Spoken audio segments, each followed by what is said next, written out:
Hello বন্ধুরা, আজকের ভিডিওতে আমরা কথা বলবো পশ্চিমবঙ্গের হুগলি জেলার হতে চলা একটি বড় ধর্মীয় সমাবেশ নিয়ে। কিন্তু আবেগ দিয়ে নয়, চলুন কথা বলি তথ্য, প্রমাণ আর বাস্তবতার ভিত্তিতে।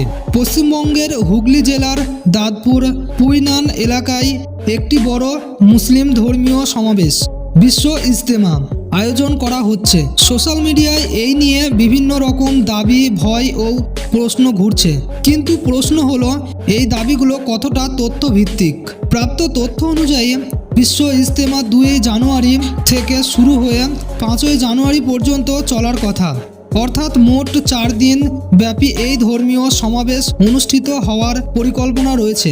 এই সময়ের মধ্যে নিয়মিত ধর্মীয় আলোচনা, নামাজ এবং শেষ দিনে আখেরি মানাজাত হওয়ার কথা রয়েছে। এগুলো প্রশাসনিক অনুমতি ও আয়োজকদের ঘোষণার ভিত্তিতে জানানো তথ্য। বিশ্ব ইজতেমা কোনো নতুন ঘটনা নয়, এটি প্রায় 70 বছরেরও বেশি পুরনো আয়োজন। বিশ্বের অন্যতম বৃহৎ শান্তিপূর্ণ ধর্মীয় সমাবেশ ভারত, বাংলাদেশ, পাকিস্তান ছাড়াও ইউরোপ ও আফ্রিকার বিভিন্ন দেশে হয়ে থাকে।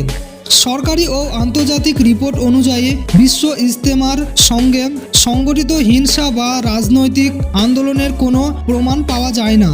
তাহলে ভয় কোথা থেকে আসে? ভয় আসে মূলত 3টি জায়গা থেকে।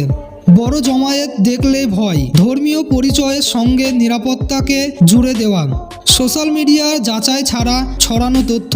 কিন্তু বাস্তবতা হলো, সংখ্যা বড় হলেই সেটা হুমকি হয় না। আসল প্রশ্ন হলো, উদ্দেশ্য কী এবং নিয়ন্ত্রণ আছে কি না। এই ধরনের বড় সমাবেশ জেলা প্রশাসন, পুলিশ, স্বাস্থ্য ও ট্রাফিক বিভাগ সবাই যুক্ত থাকে। আইন অনুযায়ী যদি নিরাপত্তা ঝুঁকি অস্বাভাবিক হতো তাহলে অনুমতি দেওয়া হতো না। তাহলে সংবিধান কি বলে? ভারতের সংবিধানের আর্টিকেল 25 অনুযায়ী প্রত্যেক নাগরিকের নিজের ধর্ম পালনের অধিকার আছে, তবে তা হতে হবে আইন শৃঙ্খলা ও জনস্বার্থের মধ্যে। বিশ্ব ইজতেমা এই আইনি কাঠামোর মধ্যে আয়োজন করা হয়। তাহলে আসল সমস্যাটা কোথায়? সমস্যা ইজতেমা নয়, সমস্যা হলো গুজব, ভয় ছড়ানো রাজনীতি, আমরা বনাম ওরা মানসিকতা। এই জিনিসগুলো সমাজকে ভাঙে, এই জিনিসগুলো সমাজকে ভাগ করে। তাহলে আমরা কি কোনো ঘটনা বিচার করব তথ্য ও প্রমাণ না দেখে, নাকি ভাইরাল পোস্ট দেখে? আমরা কি সংবিধানকে বিশ্বাস করব নাকি ভয়কে? আপনার মতামত কমেন্টে জানান এবং ইসলাম ধর্মের এই মহা জমায়েতকে পুরো বিশ্বে ছড়িয়ে দেওয়ার জন্য ভিডিওটি শেয়ার করুন। ধন্যবাদ।